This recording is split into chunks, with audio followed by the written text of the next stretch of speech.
He didn't see the deputy step up behind him. All David saw was me, sitting straight in my black dress, hands folded like I was back on the mother's board. He smirked at me like he always did when he thought he'd won.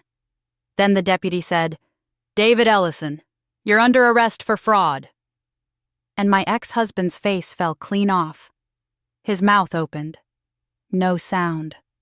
Kendra's long pink nails slid right out of his hand. The judge blinked.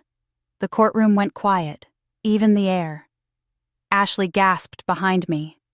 Terrence whispered, "What in the world?" I felt the ground steady under my feet for the first time in a long time. David tried to speak, but all he could do was point at me like I had stolen the sun. He looked small. Not like the man who stood over me and called me worthless. Not like the man who left me for a girl young enough to be our niece. He looked like the man he really was. A liar who thought nobody would ever hold him to it. The deputy read his rights and the room buzzed back to life, cameras flashing like lightning. Folks whispered. Kendra staggered back in those tall shoes, then cussed under her breath and grabbed her purse. I sat there and watched him, and it was like I could feel my daddy's big hand on my shoulder from heaven, telling me to keep my head up. When David turned back at me with that lost look, all I did was blink slow. He had no idea what else was coming. Before we continue, quick question. What would you do in this situation? Let us know in the comments, and don't forget to subscribe for more stories like this. 2 months before that day, I woke up to the sound of the old clock in our hallway. It belonged to my mother. It ticks loud when the house is too quiet. It was one of those mornings. I stirred my grits and hummed "I Need You" by Donnie McClurkin, real soft. 66 years old, retired school secretary, and I still got a rhythm when I stir. I set out 2 bowls like I had for 35 years. David came in neat like always. Navy suit, tie done right. He ironed every morning like a soldier. But his eyes weren't on me. He reached for the coffee without a word. He used to kiss the top of my head when he walked by. Used to call me Maggie and pat my hip like a secret. This morning, nothing. "You want bacon?" I asked. "No," he said fast. "Trying to watch my cholesterol." He'd said that last week too, and the week before. I watched him pick up his phone like it was gold. His thumb moved quick. He chuckled once, a low little sound. He didn't chuckle with me like that anymore. I looked down at my robe so I wouldn't say something I didn't want to say. "You're late for work?" I said, voice light. "Don't worry about my work," he said, without looking up. I felt my ears heat. I kept my voice soft. "Well, you're the one who asked me to set your black socks out." He sighed loud, like I was the world's biggest trouble. "Margaret, you nag about everything. You don't do nothing but nag. I need peace." I wiped the counter slow. He stood there and adjusted his cuffs like he was pure. I wanted to spit back. Instead, I said, "You got peace. You the one keeps starting fires." He pushed his chair back so fast the legs scraped the tile. "I can't do this," he said, pointing around the kitchen like the spoons and the magnets were cussing him. "Look at this old house. Look at you. You gave up, Margaret. You're useless to me." His words hit like cold water. I held that counter and stood real still. Inside, something cracked. But it was not my backbone. It was the shell I had put around myself to make him comfortable. "I cooked for you," I said. "I prayed for you. I sat up with you when you had your surgery. I stayed when you didn't have a job. How am I useless?" He stared at my hands like they were old. "I'm done," he said, soft but mean. "I need a woman who knows how to move in my world. Somebody who looks good on my arm. Somebody who knows how to be fun." He didn't say the girl's name then, but I knew a storm when clouds stacked up. I looked him in the eye, and it was like looking down a hallway I had already walked. "Who is she?" "You always do this," he said, grabbing his keys. "You always ruin things with your mouth."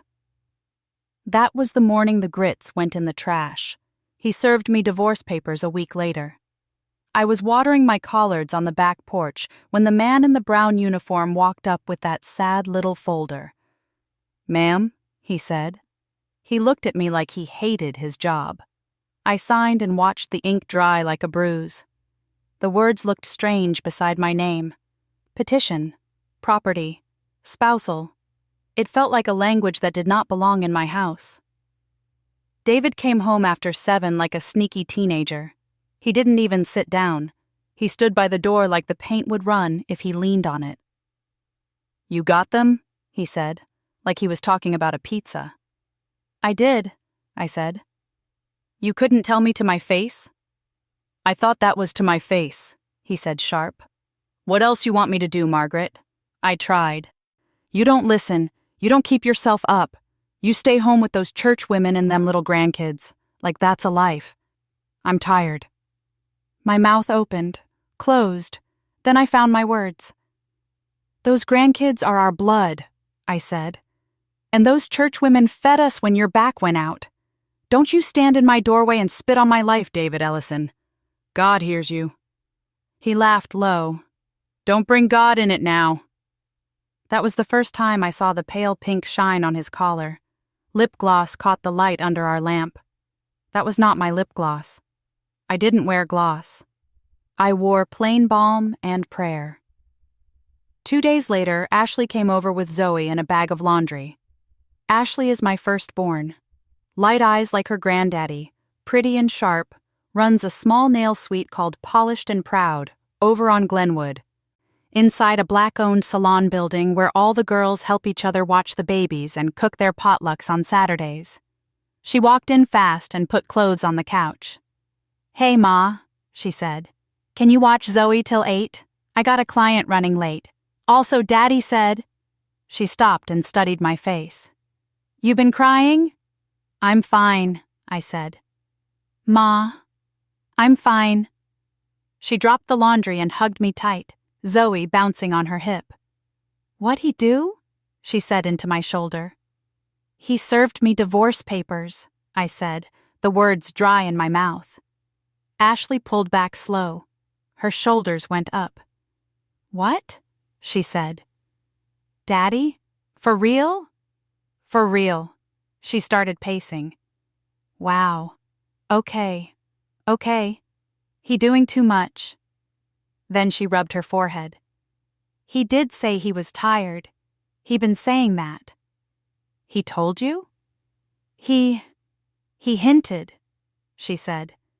And I could see she was trying to be fair to both of us, and also trying to get to work. "Ma, I don't want to pick sides. I need y'all to be okay." She lowered her voice. "Also, Daddy said you might give him the house so he can refinance and get the equity and—" I stared at my child. "Ashley, I'm just saying," she said fast. "He said he'd help you out with it. He said you ain't got much income now, so—" "Ashley," I said again, slow this time. "This roof has covered this family for 30 years. Holidays, spades, birthdays, your prom pictures on those steps. I am not signing my name away so your daddy can go be cute with some girl." Ashley rolled her eyes. "Ma, it's not about a girl." "It's always about a girl," I said. "And I am a girl too. I am not trash." We stood quiet. Little Zoe reached out and touched my cheek like she saw all the years. "Gigi," she whispered, "don't cry." "I'm not crying, baby," I lied. I lifted her, breathed in her hair that smelled like mango butter. I looked at my daughter and felt that old ache of wanting to fix all that I could not fix. She shifted, torn between me and her work and her father's voice in her ear. Just think about it," Ashley said, soft. "We can make a plan." Terrence came by that night, tall and handsome like his father, always in some fresh sneakers and a hoodie with a clean cut from True Cuts, the black barbershop over on Lee Street. He leaned in the door and smelled like cologne and good trouble. "Ma," he said, real smooth, like nothing could ever touch him.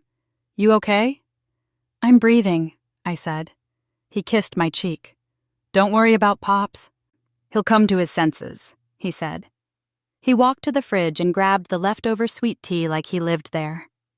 "Also, you think you can co-sign this little loan for me? Just for a car, just till I flip this real estate deal. You know, I'm almost there."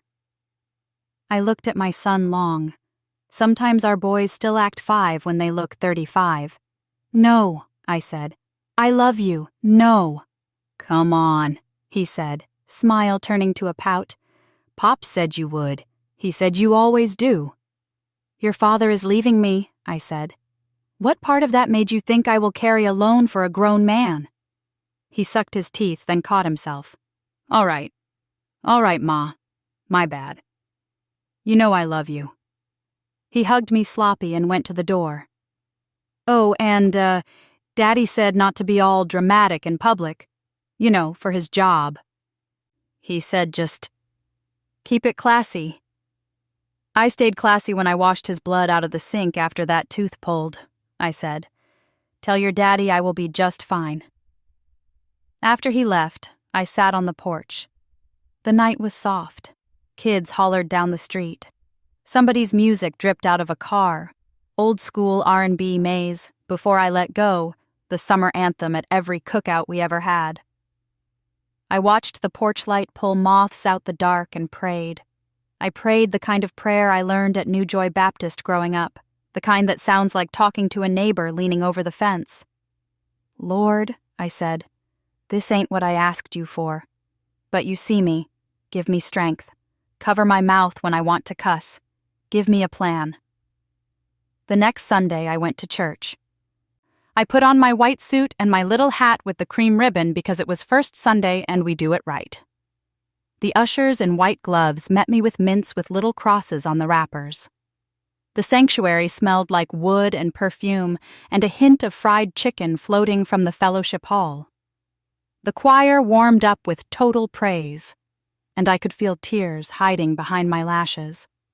Pastor Coleman met me at the door and grabbed both my hands. "Sister Ellison," he said, voice deep as a bass drum. "I heard. You are not alone." I nodded and managed a smile. "I know," I said. "It still hurts like it don't know I go to church." He laughed, and then his face softened. "Come see me after service. We got a good sister at Campbell and Green Law down on Auburn. Black-owned. She's smart and kind. She'll walk with you." I nodded again. The mothers sat me on the aisle. Mother Gladys leaned over and slid a tissue into my hand like a magic trick. "Don't you let no man tell you who you are," she whispered. "I know who you are. God know too."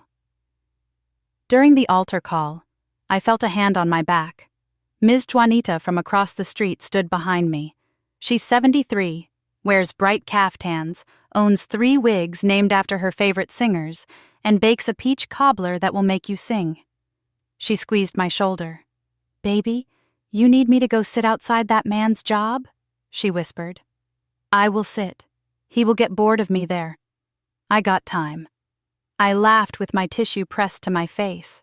Laughter and tears rolled together. "Not yet, Ms. Juanita," I said. "But God bless you."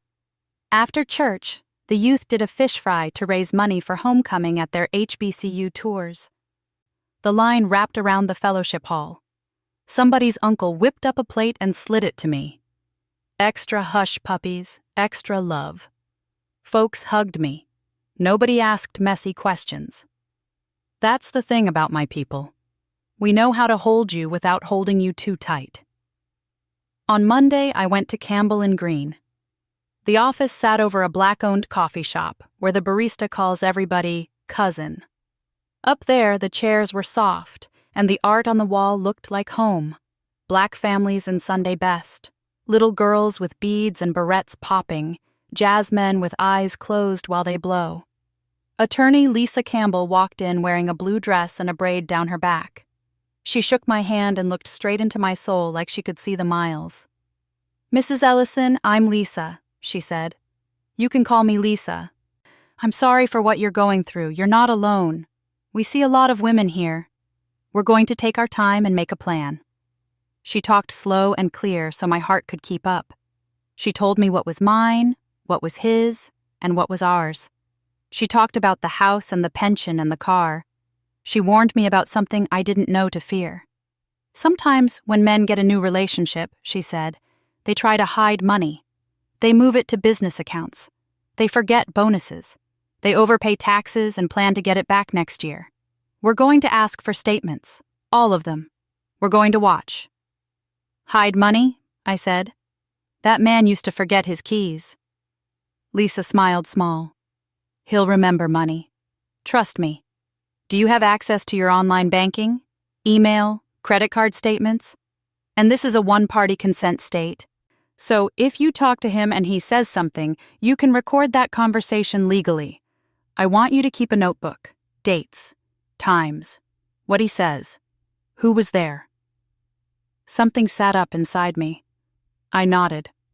"I can do that." At home, I went through drawers. I found a second phone in the toolbox, tucked under the old Craftsman hammer. It buzzed in my hand like it was alive. I didn't even know the number. My breath caught. The screen lit up. Kendra. I put that phone down, shaking like it burned. Then I picked it back up and stared at it for a long time. She looked like Florida sunshine in the picture, all long hair and long nails, and a smile that didn't know me. I put that phone in my pocket, not to start a fight, to store a truth, to make sure I wasn't losing my mind. That week, David left little clues like crumbs he thought I was too blind to see. A hint of vanilla body spray, not mine. A hair, long and straight, on our sofa pillow. 2 wine glasses in the sink. He started coming home later and later until he didn't come home at all. He brought her into my life 2 Fridays later, real bold, like shame was dead. I had taken Amari and Zoe to the park near the MLK Rec Center to watch the little ones play with bubbles. The sun was bright. Families everywhere. I sat on the bench and passed out juice boxes, telling Amari not to push and Zoe to use her inside voice outside anyway. Then I heard that laugh, David's laugh when he tried to be charming. I turned and there he was, 20 feet away, holding Kendra's hand like she was the last lifeboat. She wore a short red dress and shoes that made her legs look a mile high. He saw me the same time I saw him. He tightened his grip on her. She looked at me, then at him. She did not drop his hand. "Margaret," he said, walking over like he owned the grass. "Kendra, this is Margaret." "Hi," she said. Her voice was high and nervous. She looked like she wanted to be somewhere else. I looked at her and thought of my Ashley at 28, hungry for life and thinking it owed her. I thought of what it feels like to be pretty and praised and not yet know what time will teach. I nodded, slow and kind. "Hello, baby," I said to her. And then to him, with ice. "David?" He puffed up. "We're just out," he said. "Having fun." "I'm at the park with our grandbabies," I said. "You know, the ones whose birthday money you forgot." Kendra shifted. "We should go," she said to him, eyes darting to my grandchildren like she had a heart. He pulled on her hand. "No, we can talk like adults. Margaret needs to know I'm moving on. I'm not going back and forth. You need to accept it." I looked at him and felt something heavy fall off my shoulders. "I accept that I am not your fool," I said. "Y'all have a nice day. Come on, kids." We walked to the car. I buckled the babies in. My hands shook a little. I felt sick and strong at the same time. As I closed the back door, I heard him behind me. "Margaret," he said, voice low and mean. "You should be happy for me. For once, I got somebody who wants me." I turned slow. "I wanted you for 35 years. You should have wanted yourself." He stepped back like my words had hands.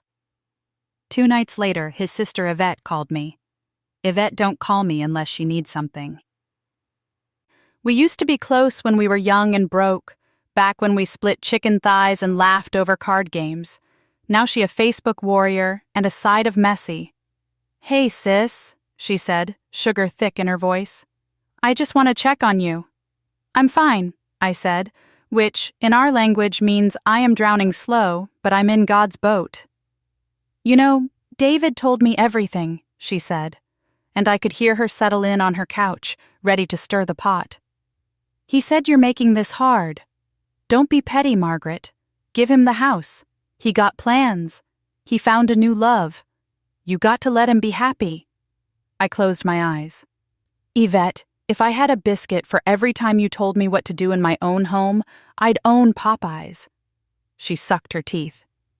"See? You always got smart mouth. That's why he—" I hung up. I put my phone on silent and put on old Anita Baker and folded towels with a real slow, steady hand. I was not going to let Yvette or David drag me through the mud in my own living room. During all this, my phone lit up with a number I didn't know. It was a nurse from a hospice home in Macon. "Ms. Ellison?" she asked. "This is about Mr. Earl Hayes." My heart dropped to my knees. Earl Hayes, my father, my daddy who left when I was 9 to chase a city that never called back, who came back once with a bouquet of wildflowers from the side of the highway and then gone again. We hadn't spoken in years. The last I heard, he was living quiet, working at a garage, hands always greasy, heart a mystery. I had put that hurt in a drawer and shut it so I could be a wife and a mother. The drawer opened by itself. "Is he—" I could not finish the sentence. "He's very sick," she said, voice gentle. "He asked for you." I drove there the next day with Ms. Juanita riding shotgun, her rosary wrapped around her fingers like a bracelet, even though we Baptists, and we don't use those. She liked how it felt when she prayed. The hospice was clean and smelled like lemon and quilts. Daddy looked small in that bed, like a child who sat too long in a tub and wrinkled. His eyes were the same. I saw my eyes in his. He tried to smile. "Hey, Maggie," he whispered, voice paper thin. "I'm here," I said, and I pulled the chair up and took his hand. It was warm and dry and old, and it still felt like my hand belonged there. We talked in pieces. I told him about Ashley and Terrence and the babies. He told me his lungs hurt. He told me he used to drive by our street and pray for me, too scared to knock. He coughed, and then he was too tired for words. I fed him a little broth. He cried without tears. We sat for hours without the clock. When I left, Ms. Juanita pressed money into my hand for gas and a banana bread for staff. "For being good to you, baby," she told them. "She precious to me." A week later, Daddy's nurse called again. "He's asking for you," she said. "Come quick." I went. He held my hand and tried to say something, mouth trying to form a word. I leaned close. "I forgive you," I whispered, and his whole body softened. He took a breath like he was letting go of a bag of bricks he'd carried too long. He looked at me one last time. Then he left. I sat with him a while, my head down on the blanket, fingers curled around his. I was 40 years old again and 9 again and 66 all at once. I did not call David. I did not want his voice in my grief. I called the church and pastor said, "We got you." The mothers set up a casserole list that could have fed a whole neighborhood. Ashley came with flowers and hugged me long. Terrence stood in the door looking sorry like a boy. I told him to sit down and eat. 2 weeks later, my divorce papers came back from the judge, stamped and sealed, plain as a rainy day. It was official. After 35 years, I was just Margaret again, not Mrs. Ellison to nobody but the God who saw me when I woke up in the night and cried into my pillow. I signed my copy. I put it in the drawer with the warranty on our refrigerator and a picture of me and my babies at Spellman Homecoming, smiling so bright it could light the whole block. I took a walk. The trees on my street were heavy with green. Kids dragged scooters and moms yelled from porches. I waved. I breathed. I thought of my father's quiet face. I thought of the hush in the hospice room when a soul leaves. I thought of David's loud mouth. I thought of my own. The next morning, the phone rang while I was stirring oatmeal. An unfamiliar number. I almost didn't pick up. Then I did. "Ms. Ellison?" a woman said, clear and calm. "This is attorney Renee Harper from Harper & Lowe in Macon. I represent the estate of Mr. Earl Hayes." I grabbed the back of the chair. "Yes," I said, voice small. "I'm sorry for your loss," she said. "Mr. Hayes left a will. We need you to come in for a reading, or we can send an official letter if that's easier." I can read a summary now. I sat down hard. I could hear the clock again, ticking like a heartbeat. "Go ahead," I said. "In short," she said, gentle like she was setting down glass, "Mr. Hayes named you, Ms. Margaret Hayes Ellison, as the sole heir to his estate. The current estimated value is—" I could hear paper sliding.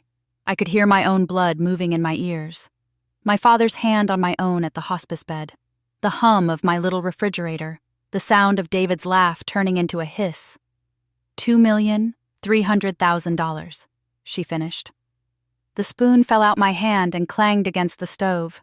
Steam rose from the pot. I stood there in my kitchen with the morning light touching the floor like God's finger, and I covered my mouth. 2.3 million. I looked up at the ceiling. "Daddy?" I whispered. "What did you do?" The attorney kept talking, something about property and accounts and a mechanic's shop he still owned a piece of, about bonds and a life insurance policy from a job I didn't even know he had. My ears didn't catch it all. I heard one thing clear. My estranged father had left everything to the daughter he had run from. I hung up and sat in my chair. I did not scream. I did not faint. I prayed, but this time it sounded like laughter leaking out of tears. Miss Juanita knocked like she always did, then walked in with a dish towel over her shoulder. "Who died?" she asked, then put her hand over her mouth. "Baby, I didn't mean it like that." "It's okay," I said. "I already did that part." "What happened?" she said, taking my hand. "My daddy made me his heir," I whispered. "All of it. He left me everything. It's more than I ever seen in one place." "How much?" she said, eyes wide. I said it out loud like it would fly away if I said it too soft. 2,300,000. She sat down like the news knocked her knees out. Then she stood right back up. "Oh! Oh!" she yelled. Then she slapped both hands over her mouth and did a little dance, then cried, then laughed, then shouted like we were at watch night service. "Look at God!" I laughed and cried too, both of us standing in my little kitchen making a noise the angels probably love. Then Miss Juanita grabbed my shoulders and looked me dead in my eyes. "Now listen to me," she said. "Do not you tell that man today. Do not you tell that man tomorrow. You call that lawyer you seen before. You call pastor. You call me. We make a plan." My phone buzzed on the table. David's name lit up the screen. I froze. Miss Juanita's eyes dropped to the phone and narrowed. "Well, look at that," she said, all the sugar gone from her voice. "The devil knows when to call." I let it ring, then ring again. A text came through. "We need to talk," it said, "about the house." I looked at Miss Juanita. My heart pounded a steady drum. I reached slowly into my purse, took out my own phone, and opened my voice memo app. I did not hit record. Not yet. I just stared at that little red circle and pictured a judge's face. I pictured David's face the way it would look when God lined up all the truth in front of him like a parade. The phone rang a third time, louder now, filling the kitchen. I let it ring. The third call died and the kitchen went quiet again. I could hear my heart in that quiet. I slid my thumb over the red button in my voice memo app, then put the phone down. I was not going to move like fear. I was going to move like a plan. David did not like silence. 10 minutes later, I heard his tires crunch in my driveway. Miss Juanita stepped to the window and peeped through the curtain. "He here," she said without looking back. "You want me to stay?" "Yes," I said. I stood, wiped my eyes, hit record, and slipped my phone face down on the table. He didn't knock soft. He banged like the door owed him. I opened it and stepped back. He walked in fast, all cologne and anger and good shoes. He glanced at Ms. Juanita and put on a fake smile. "How you doing, Ms. J?" She didn't blink. "Fine," she said flat. "And I'm staying." He grunted and turned to me. "We need to talk," he said. "We were married when your daddy was alive. I don't know what you think you got, but if he left anything, I'm entitled to my share. You can't hide from me." I kept my voice steady. "David, step back from my table. Use your inside voice in my house." He gave a little laugh, tried to make me small. "Oh, now you bold. Listen, I've got my attorney drawing up a claim. You think you going to live high while I pay the home insurance and deal with all these bills? That's not how this works. We built a life. I contribute more, so I get mine." Ms. Juanita lifted her eyebrow. "You mean while she washed your socks and fed you and worked when you couldn't? Boy, don't try me." He shot her a look, then caught himself. "I'm not here to fight. I'm here to be fair." Fair, I thought. 35 years, and now he learned that word. "Margaret," he said. His voice softer now, like he thought that tone would work on me like always. "I know you. You don't want trouble. So let's talk numbers. If we can split this quietly, I won't drag your name in court." I felt a heat rise in my chest and pass right through me like a wave. I let it go. "You will not threaten me in my own kitchen," I said. "You will show me respect in my home." He smirked, eyes sliding to my stove, to the photo of our kids on the side of the fridge, to the clock. He thought I was still the woman who held everything together while he acted like a king. He didn't know that woman had already set her crown down and found a new one God put on her head. Before we continue, please comment below, as I'd love to hear your thoughts, and subscribe to the channel to help us hit that big 1,000 subscriber milestone. He leaned on the chair like it might run. "We both know you didn't get much in the split," he said. "You wanted the house. Fine. I let you have it. So don't act like a saint. You owe me now that you got lucky." I breathed slow. Lisa's words floated back to me. "Keep a record. Listen more than you talk." "What did you get in the split?" I asked, light as sugar. "Help me remember." He waved a hand. "It doesn't matter. A few odds and ends. My 401k, some tools. That's not the point." "The 401k, I said like I was trying hard to recall. "And the bonus you got in March? Was that part of it?" He blinked too fast. "I didn't get a bonus." "Oh?" I smiled gentle. "I must be confused." He pulled himself tall. "We're not doing this.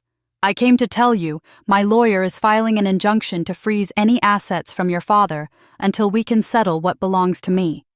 If you fight, it will get ugly. Think about the kids. Think about your church. Be smart." There was a time those words, "think about the kids, think about church," would have shut me down. But I had thought about them already. That's why I had kept quiet. That's why I had called Lisa. That's why my phone was recording every lie rolling off his tongue like marbles.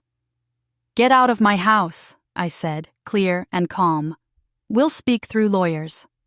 He laughed without joy. "You think a lawyer going to save you? Okay, Margaret." He turned and strode to the door. "Call me when you're ready to act right." He slammed the door on his way out. "Sandaz," Juanita let out a laugh that sounded like a release valve. "Whew," she said, fanning herself with my mail. I could have told him something, but the Lord held my tongue. "Now you call Lisa." I did. When I sat on the couch at Campbell and Green the next morning, The receptionist brought me water with lemon and called me Ms. Margaret like I was somebody. Lisa listened to my whole story, her face kind and sharp at the same time. I told her about the call from Macon and about David's kitchen threats. She took notes. First, she said, "You're doing great. You didn't take his bait. Second, and I want to be very clear here, inheritances are separate property unless you commingle them, meaning mix them in joint accounts or use them to pay marital debts. You won't do that. Third, your decree date is what matters for timings." "When did you receive your stamped copy?" 2 weeks before the call, I said. But I looked again and saw the court stamp. Turns out they entered it 2 weeks before Daddy passed. I didn't notice in my grief. She nodded. "Then by the time your father passed, you were already divorced. Even if you weren't, the inheritance would still be your separate property. He can file something to try to scare you. He cannot take what's yours. But he may try to argue you hid something or that your father's estate is marital because of some contribution. We'll be ready." "What about him hiding?" I asked, voice low. "You told me to watch for that. I found a second phone. I smelled things that weren't mine. He keeps talking about money like he knows it somewhere." She leaned forward. "Okay, if he lied on his financial affidavit during the divorce, or concealed assets, that's fraud. Civilly, we can ask the court to sanction him, reopen parts of the decree, and freeze accounts. If the lies rose to perjury or intentional fraudulent conveyance, we can send it to the DA. We need proof." I took my phone out. "I recorded our talk yesterday," I said, pressing my lips together to keep the tremble in my hands from shaking my words. "He said the lawyer is going to file to freeze my father's estate.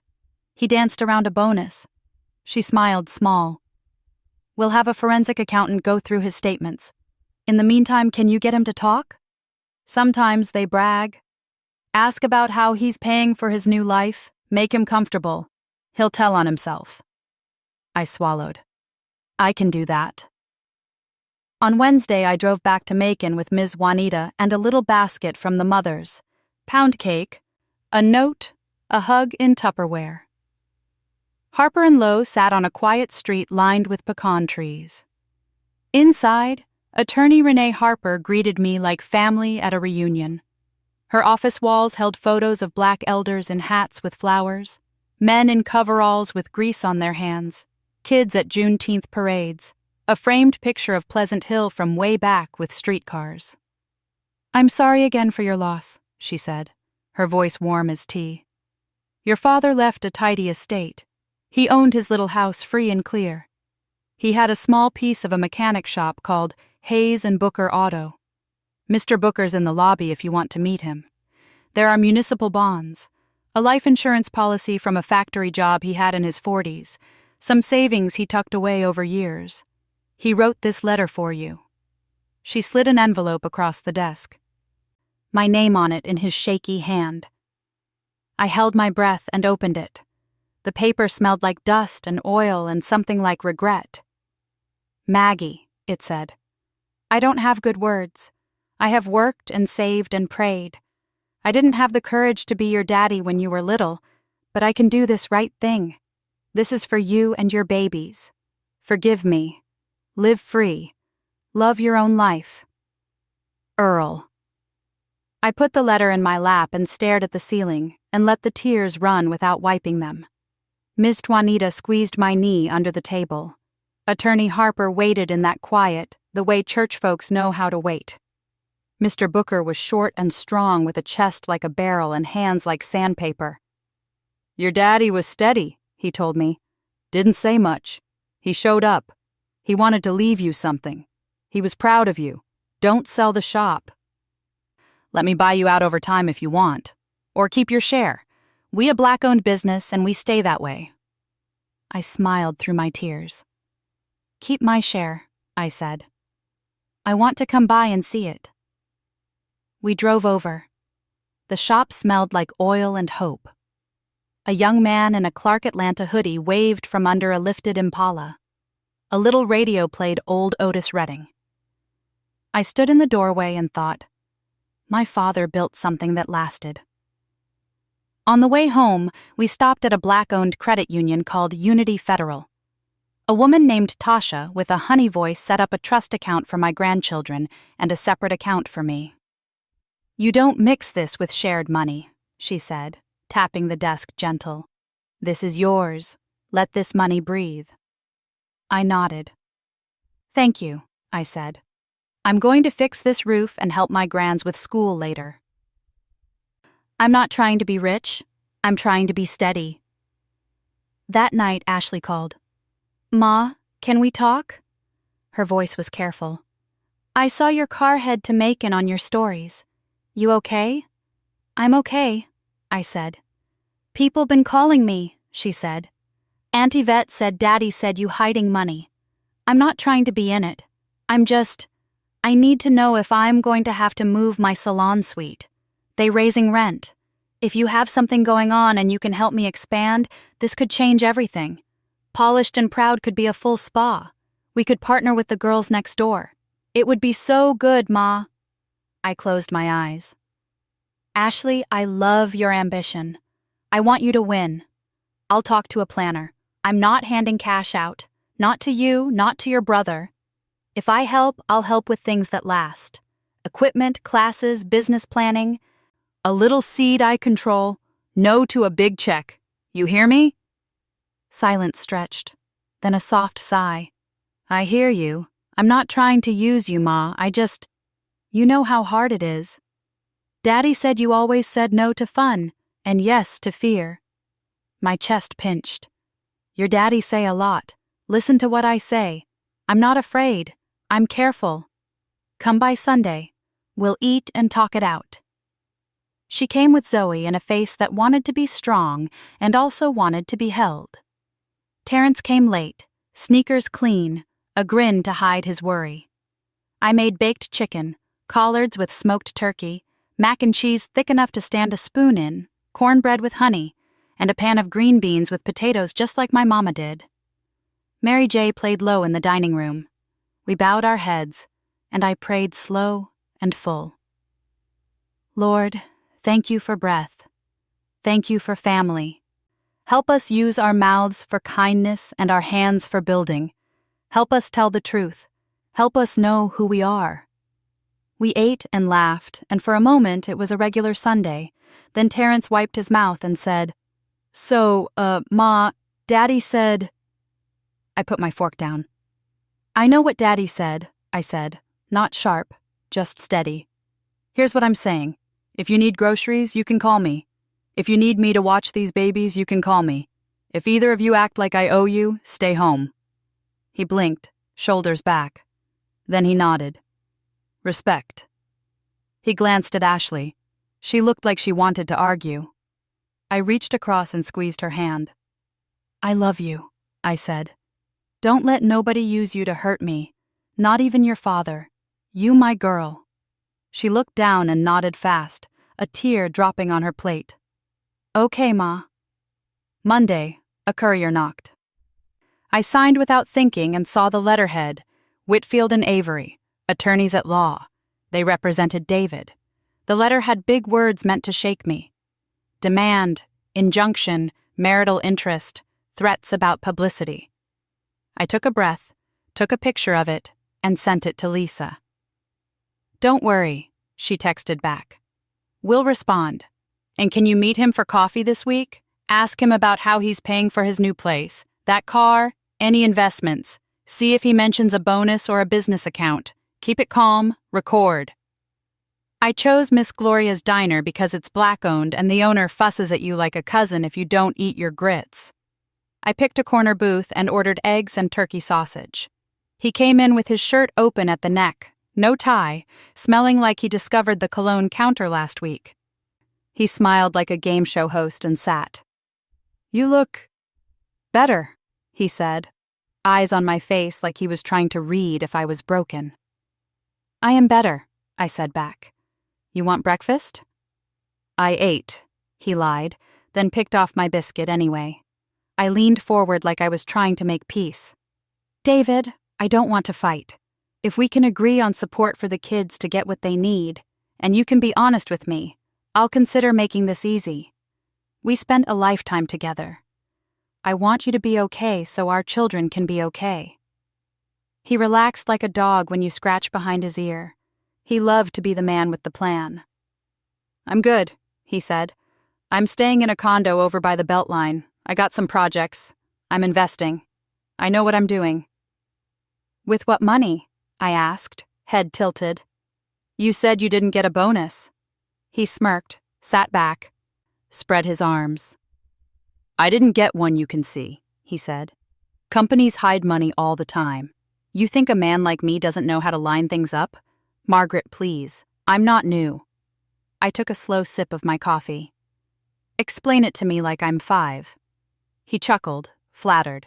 "It's simple. You set up an LLC. You call it something boring. D&E management, whatever. You move your consulting checks through there. You buy what you need off the top.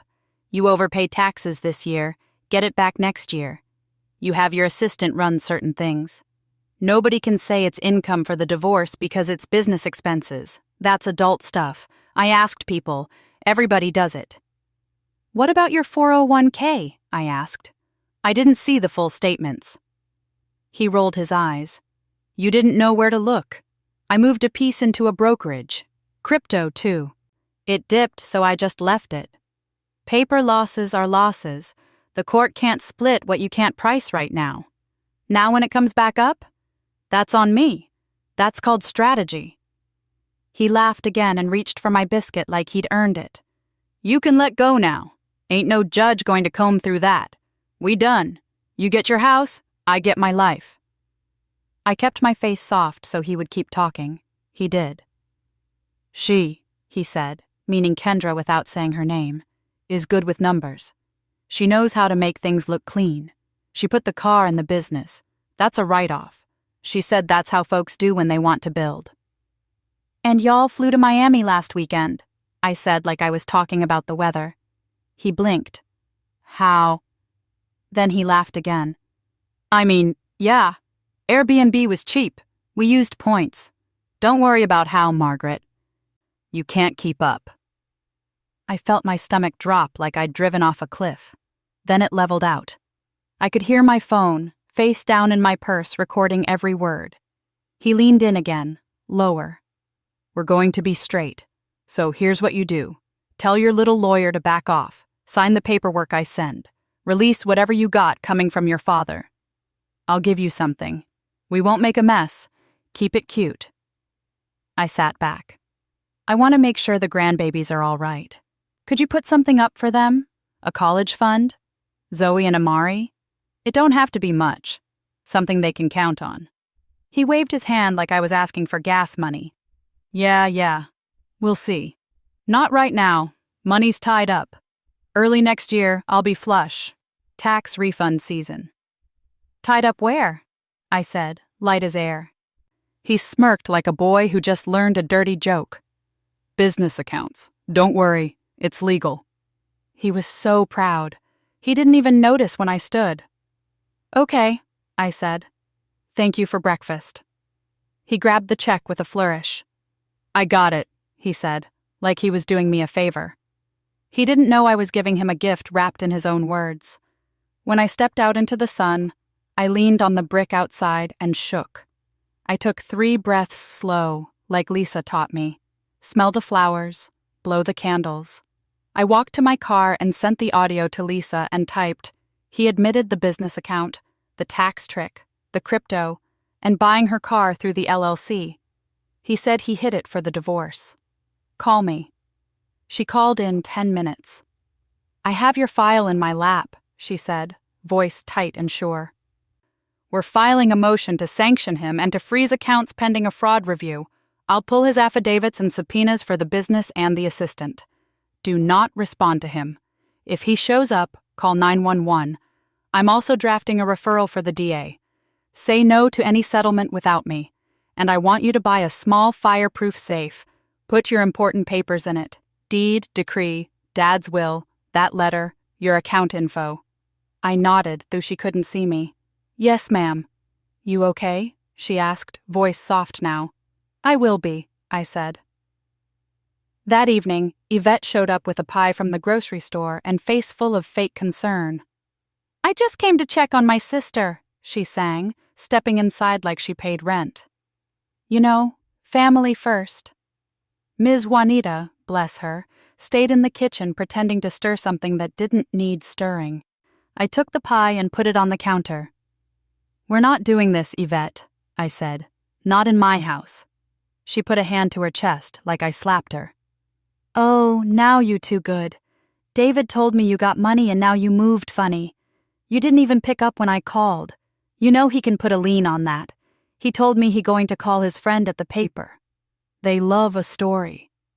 Church lady hides money. Imagine that headline." I kept my shoulders low.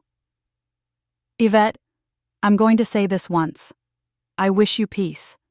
You bring mess to my door again, I will shut it in your face. I don't owe you a conversation. Go home." Her eyes went wide. She opened her mouth, closed it. Then she huffed and went out like smoke. 2 days later, a man in a suit and a bodyguard in a posture delivered a stack of papers to David at his job. The clerk at the front desk called me from a number I didn't know just to say, "Girl, he turned red as a cardinal. Papers flew everywhere. That young lady with the nails looked like she wanted to melt. We just looked at each other and ate our break room donuts." Lisa filed fast. The judge signed an order to preserve and not dissipate assets, to produce statements, to appear in court for a hearing. My phone buzzed non-stop. Ashley texted, "Daddy said you trying to send him to jail." I told her, "I am trying to tell the truth. You know me." Terrence called and then came by to stand in my doorway and look at me like he didn't want to pick a side. "I'm not picking a side," I said before he could speak. "I'm picking honesty." He nodded. "Okay, Ma," he said. "You want me to come to court with you?" "Yes," I said, and he looked shocked. "Wear a shirt with a collar," I added. He smiled a little. "I can do that." The night before the hearing, the house felt like it was breathing with me. I didn't watch TV. I didn't play music. I ironed a simple black dress and a sweater. I packed my purse, lip balm, tissues, tiny bottle of hand lotion from the youth fundraiser, my phone, my charger, my notebook, a pen that writes smooth like it's telling you secrets. I slid Daddy's letter in my fireproof safe and locked it. I stood in the mirror and looked in my eyes to see if I could stand there inside them. I could. I thought of my grandchildren asleep in their little beds. I thought of the way Zoe's little hand had touched my face when she saw my tears. I thought of Amari's big laugh and the way he runs like his feet are trying to catch the joy in his chest. I thought, I am not going to let our babies watch us tear each other apart. I am going to show them what it looks like when a woman walks in truth and the law. I slept 3 hours and woke before dawn. I made coffee. I buttered a piece of toast and took 2 bites and threw it away. My stomach didn't want food. Miss Juanita came over at 6, hair wrapped, face ready. She wore a floral caftan and sneakers and had a little Bible tucked in her purse like a secret weapon. "You ready?" she asked. "I am," I said, and surprised myself by meaning it. We met Lisa at the courthouse. It sat big and gray under a sky the color of a fresh bruise.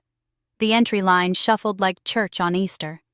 The security guard looked at me and said, "Ma'am, I hope you win," which made me laugh, which made my shoulders relax. Inside, the hallway hummed with whispers and footsteps and old air. I could see David at the far end, talking fast to a man I didn't know in a navy suit with a too white smile. Kendra stood a step behind, eyes on her phone, jaw tight. When David looked up and saw me, he lifted his chin like we were at a family reunion, and he was going to pretend we were still kin. I turned my head and studied a crack in the wall like it was a painting in a museum.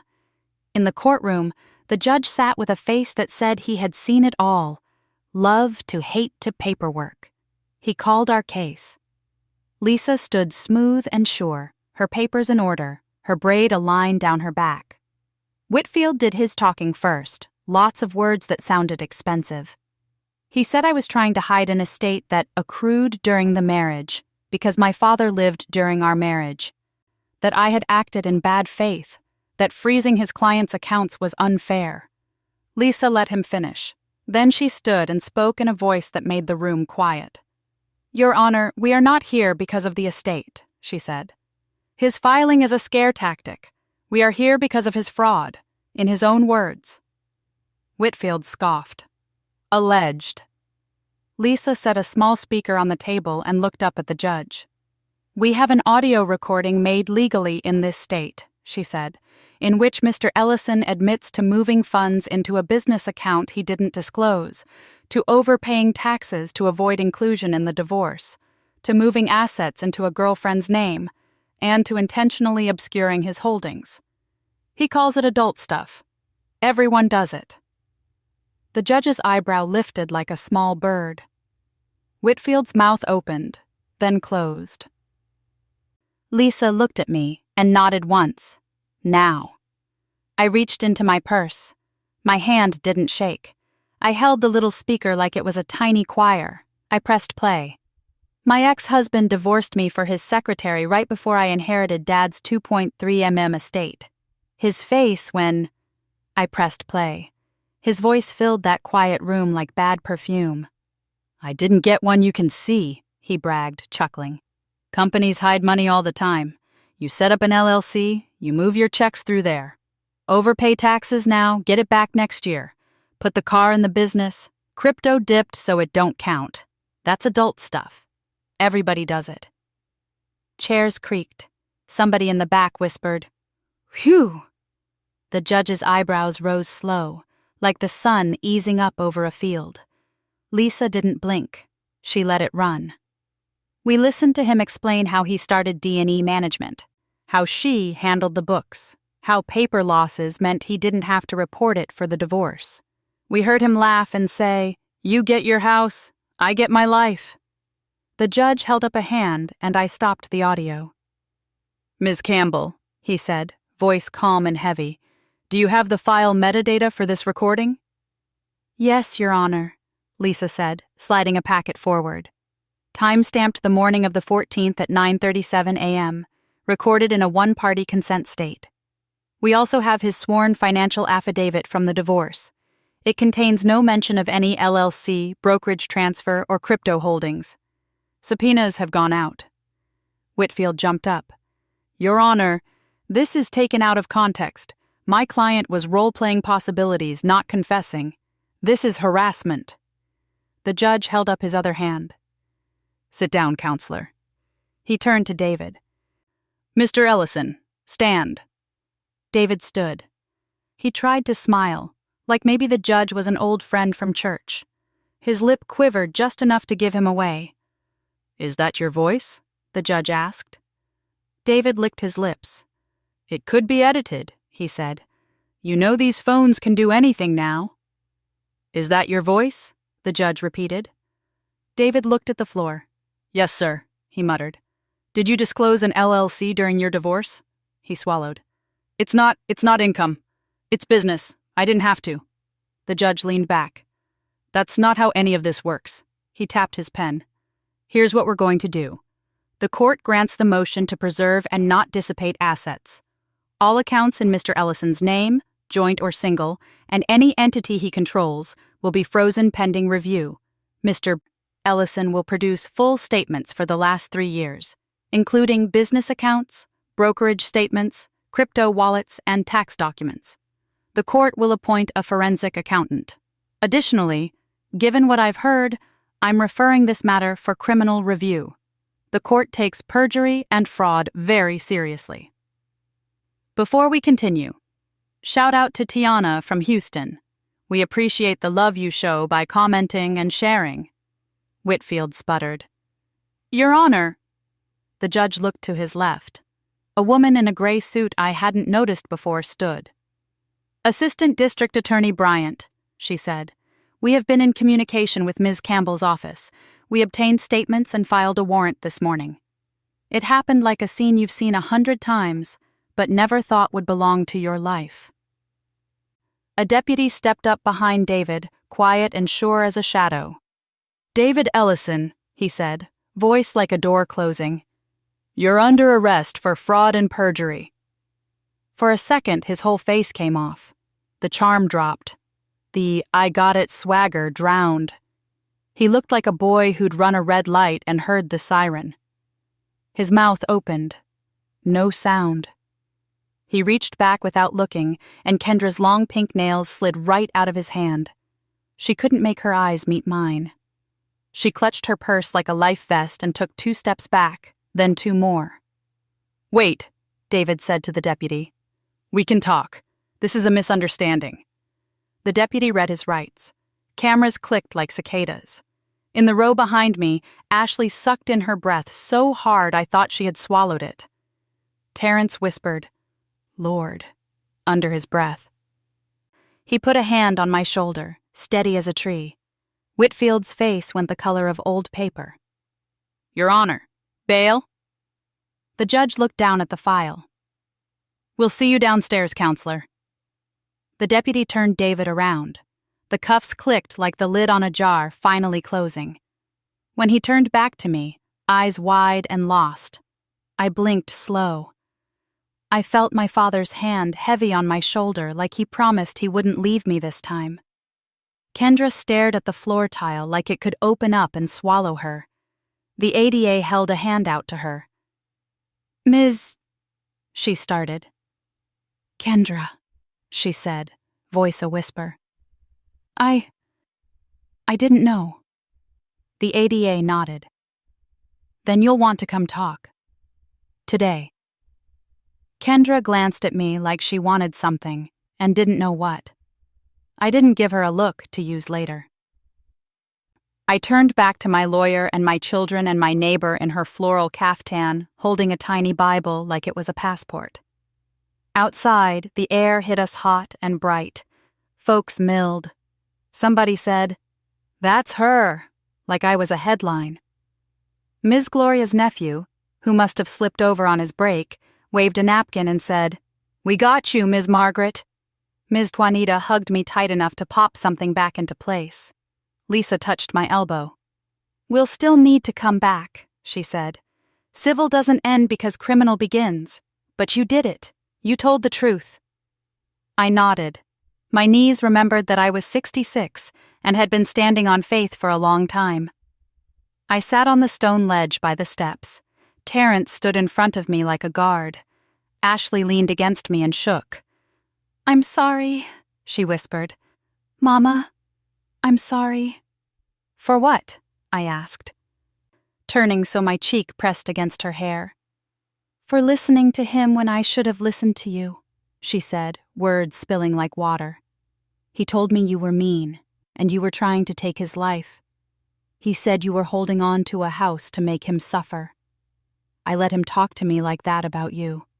I let him put me in the middle. I asked you for things. I pushed. And you were hurting. I'm sorry. I'm ashamed." I rubbed her back like I used to do when she was a baby with colic. "I forgive you," I said. "You hear me? I forgive you." Terrence cleared his throat. "Me too," he said. "For that loan mess. For acting like a boy. For choosing easy. I got a line on a steady job with Mr. Booker at the shop, learning paint and body. He said he needs somebody who learns fast and shows up. I can show up. I want my kids to see me working. Ma." I looked up at his face. It was David's face and not. It was mine, in a way. All the way back to Earl, who could fix anything but his own leaving. "You show up," I said. "For your kids. For yourself. That's the whole miracle." We went home. The house smelled like lemon oil and the collards I had cooked 2 days ago. It smelled like my life. Ashley took off her shoes and tucked her feet under her on the couch like when she was 10 and watched the Parkers with me. Terrence stood at the sink and ate 2 cold chicken legs and looked happier than I had seen him in a long time. My phone buzzed, a number I didn't know. I almost ignored it, then I answered. "Ms. Ellison?" a young voice said. "It's Kendra." I closed my eyes. Yes, I said. I'm sorry, she said, the words catching. He told me you were cruel. He told me you were cold and he was lonely in your house. He told me y'all were like roommates. He told me you were bitter. I believed him. He said the LLC was fine. He put the car in it in my name, said it was normal. I didn't want to get in trouble. I'm going down to talk to the DA. I wanted you to hear that from me. I took a breath and let it out slow. Tell the truth, I said. That's the only thing that helps now. I will, she said. And I'm leaving him. I can't do this. I hope your kids are okay. I hope you're okay. Me too, I said. Find your life. Make it a good one. We hung up. I sat with that in my hands like a glass I didn't want to drop. Ms. Juanita came over with peach cobbler and poured it into bowls like medicine. Eat, she said. Sugar helps grief remember it's also joy. That weekend, I put on my white suit and my hat with the cream ribbon. I stood up in church when Pastor said, "Anybody got a testimony?" My legs shook, but I went. The mic was cool in my hand. Church, I said, looking at faces that had watched me grow and get old and keep going. I was humiliated. I was talked down to in my own kitchen. I was left. I got called worthless. But God never said that about me. God told me I was his child. My daddy, the one who left me years ago, left me a letter and the means to stand on my own feet. And when somebody tried to steal, God let the truth be heard. I'm not here to brag about money. I'm here to brag about mercy. I'm going to take some of what I got and help our babies, the ones who don't want a 4-year degree but can fix anything with their hands. We're going to start the Earl Hayes Tools and Trades Scholarship with Pastor's blessing. We're going to bless the salon girls learning business. We're going to feed these little ones and put shoes on their feet. And we're going to mind our own mouths and be kind. The church hummed. Mother Gladys stood up and clapped with that slow clap that means amen without a word. The youth stomped. Somebody shouted. Somebody cried.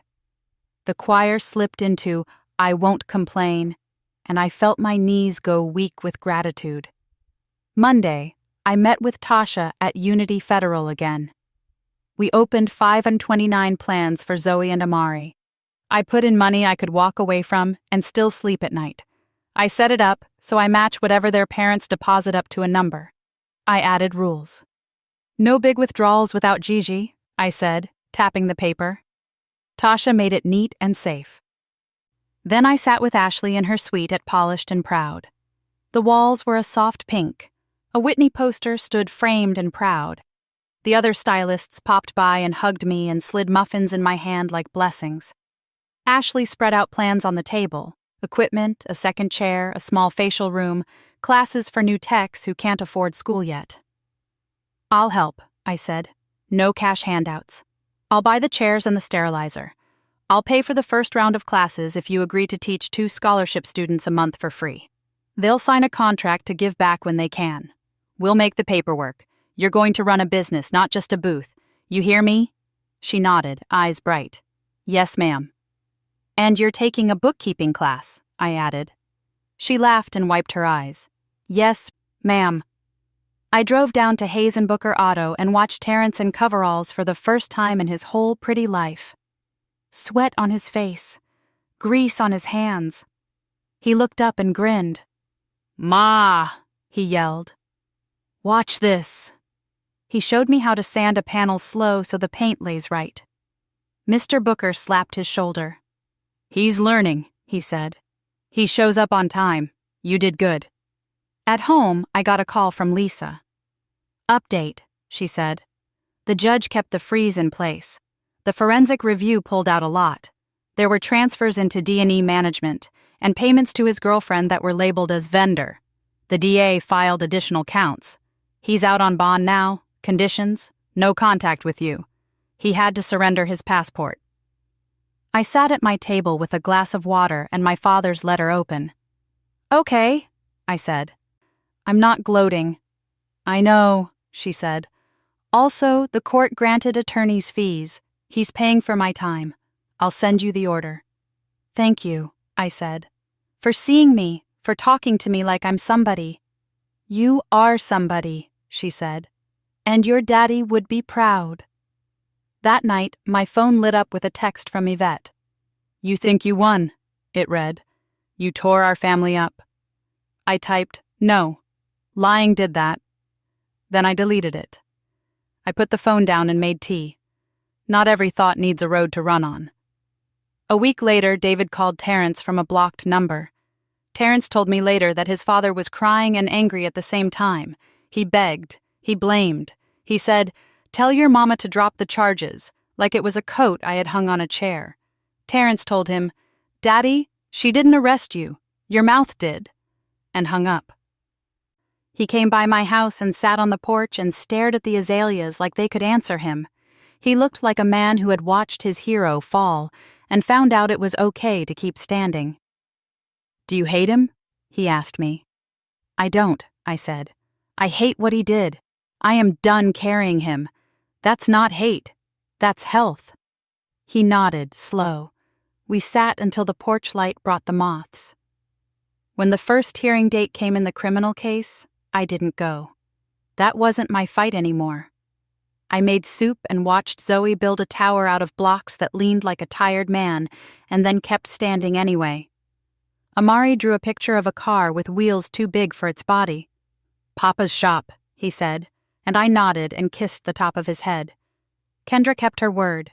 She sat with the ADA and told the truth. She sent me one last text. I told them everything. I'm starting over.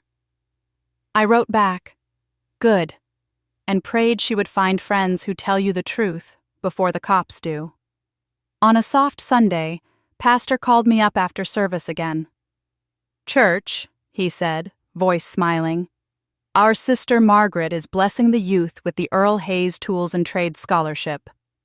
We'll send 2 kids to trade school this year, auto tech and HVAC, and cover their tools. And Sister Ashley is launching trainings for young nail techs across the street at Polished and Proud. The church will sponsor a seat each quarter. The sanctuary clapped like rain.